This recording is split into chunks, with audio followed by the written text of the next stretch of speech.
Assalamualaikum warahmatullahi wabarakatuh. Tabib pun, selamat pagi anak-anakku semua. Semoga pada pagi hari ini kalian selalu dalam keadaan sehat walafiat dan tidak lupa mengikuti protokol kesehatan, yaitu mencuci tangan, memakai masker dan menjaga jarak. Baiklah, pertemuan pada hari ini yaitu materi kita mengenai perdagangan antar daerah atau perdagangan antar pulau. Silahkan disimak video materi berikut ini. Baiklah, pada pertemuan kali ini, Ibu akan membahas mengenai materi bab 3, yaitu tentang keunggulan dan keterbatasan antar ruang dan pengaruhnya terhadap kegiatan ekonomi, sosial, budaya di Indonesia dan ASEAN. Nah, untuk materi kita kali ini, yaitu mengenai perdagangan antar pulau. Perdagangan antar pulau adalah kegiatan tukar menukar barang atau jasa berdasarkan kesepakatan yang bersama tanpa ada unsur pemaksaan. Perdagangan antar daerah atau antar pulau merupakan perdagangan yang dilakukan oleh penduduk atau lembaga suatu daerah atau pulau dengan penduduk atau lembaga suatu daerah atau pulau lain dalam satu batas wilayah atau dalam kesepakatan bersama. Tujuan perdagangan antar pulau antara lain adalah perdagangan antar daerah atau antar pulau tidak lagi dengan cara tradisional, walaupun masih ada beberapa wilayah yang masih mempertahankan tradisional. Misalnya, jual beli online telah memudahkan masyarakat untuk melakukan perdagangan.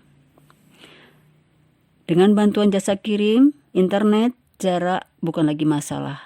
Perdagangan antar pulau dilakukan oleh beberapa pelaku ekonomi dengan beberapa tujuan.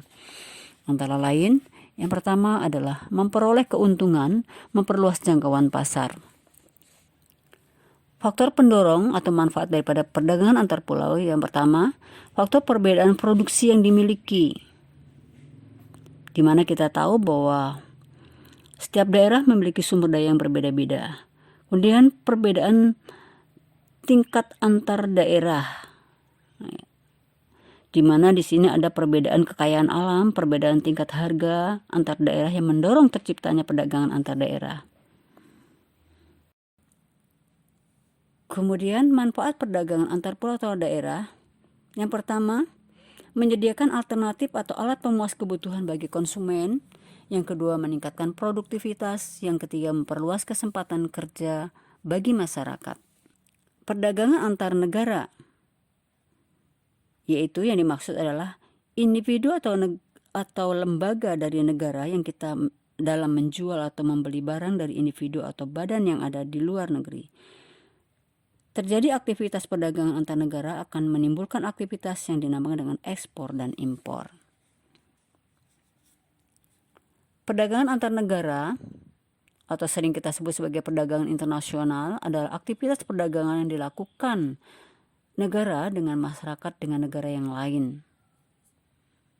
Ada beberapa ruang lingkup perdagangan. Yang pertama, perpindahan barang dan jasa dari suatu negara ke negara lain, perpindahan modal melalui investasi asing dan luar negeri ke dalam negeri, perpindahan tenaga kerja suatu negara di negara lain, perpindahan teknologi dengan mendirikan pabrik-pabrik di negara lain, kemudian penyampaian informasi tentang kepastian adanya bahan baku dan pasar.